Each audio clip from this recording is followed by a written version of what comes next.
Preciso procurar o SAC, o PROCON, consumidor.gov antes de entrar com ação contra uma empresa? Essa pergunta ganhou muita importância porque o Superior Tribunal de Justiça está discutindo um tema que pode afetar milhares de processos de consumo no Brasil. Mas atenção, o STJ ainda não decidiu que essa reclamação é obrigatória. Existe um julgamento pendente. E é justamente isso que eu vou explicar neste vídeo. Se você ainda não me conhece, eu sou o Éder, advogado especializado em direito do consumidor. Aqui no canal eu traduzo decisões judiciais e temas importantes do direito para uma linguagem simples, para que você entenda o que realmente foi decidido e evite conclusões precipitadas. E este cuidado é especialmente importante no assunto de hoje, porque algumas manchetes podem dar a impressão de que já existe uma nova obrigação para o consumidor, mas ela ainda não existe. A discussão está no tema 1369 do STJ. O tribunal vai definir se a comprovação de uma tentativa anterior de solução extrajudicial é necessária para demonstrar o chamado interesse de agir em determinadas ações de consumo. Interesse de agir é uma expressão técnica. Em linguagem simples, significa demonstrar que a intervenção da justiça é realmente necessária e útil nessa situação. O consumidor faz o pedido, a empresa não resolve, necessidade de ação judicial. Imagine uma pessoa que não reconhece uma cobrança em sua conta bancária. Ela entra em contato com o banco, contesta a operação e guarda o protocolo. Se o banco negar o pedido ou não responder,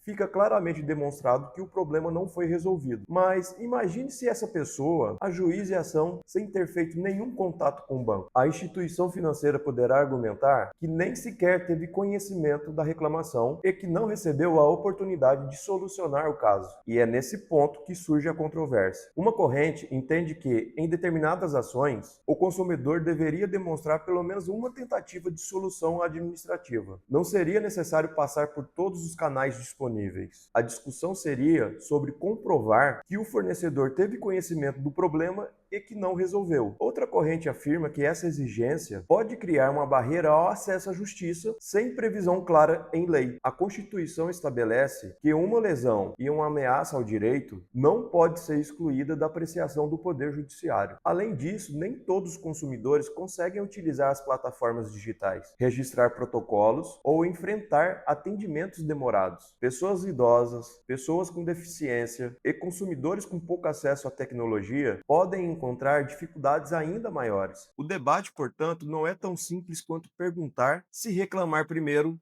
é bom ou ruim. Agora vem uma distinção essencial. O STJ não está discutindo se o consumidor deverá esgotar todos os meios disponíveis de reclamação administrativa. Esgotar significaria procurar o SAC, a ouvidoria, o PROCON, uma agência reguladora, o consumidor.gov e outros canais antes de recorrer à justiça. A questão formulada no tema 1396 é diferente. O tribunal vai decidir se a comprovação de uma tentativa prévia pode ser necessária para caracterizar o interesse de agir em ações prestacionais de relações de consumo. Mas o que são ações prestacionais? São, de um modo geral, ações em que o consumidor busca uma providência concreta do fornecedor. Pode ser a correção de uma cobrança, o cumprimento de uma obrigação, a devolução de um valor ou outra conduta. A delimitação exata desse conceito, porém, também deverá ser observada quando o STJ realizar o julgamento. Por isso, não é seguro afirmar que a discussão atingirá, da mesma maneira,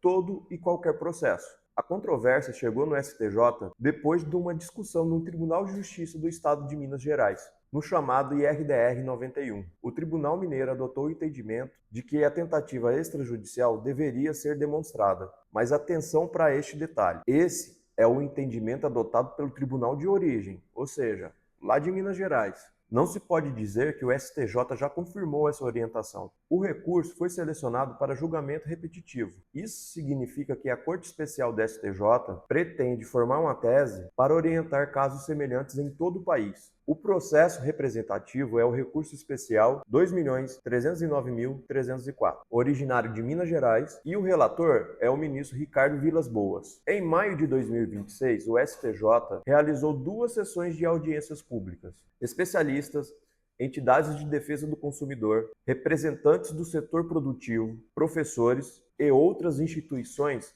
apresentaram posicionamentos diferentes. Alguns participantes defenderam que a tentativa anterior contribui para o chamado sistema multiportas. Esse sistema incentiva a utilização do meio mais adequado para cada conflito, que nem sempre precisa ser uma ação judicial. Também foi sustentado que muitos problemas poderiam ser resolvidos mais rapidamente pelos canais de atendimentos, evitando custos e demora. Do outro lado, representantes contrários a essa exigência alertaram para o risco à limitação de acesso à justiça e para a realidade que muitos consumidores não conseguem utilizar os meios adequados. Também foi lembrado que nem sempre o atendimento empresarial é efetivo. Em muitos casos, o consumidor recebe respostas automáticas, enfrenta transferências sucessivas e acumulam protocolos que não resolvem o problema. Esses argumentos foram apresentados durante a audiência, mas eles não representam, por enquanto, uma conclusão do STJ. E o que o consumidor pode fazer enquanto esse julgamento não acontece? Mesmo sem uma obrigação nacional definitivamente estabelecida, registrar a tentativa de solução costuma ser uma medida preventiva e importante, mas quando isso for possível e seguro. Mas existe um cuidado. O ideal é guardar mais que apenas o número de protocolo. É recomendável preservar a mensagem enviada, a descrição completa do pedido na reclamação, a data da reclamação, o comprovante de envio ou entrega, o protocolo, as telas do aplicativo e a resposta da empresa.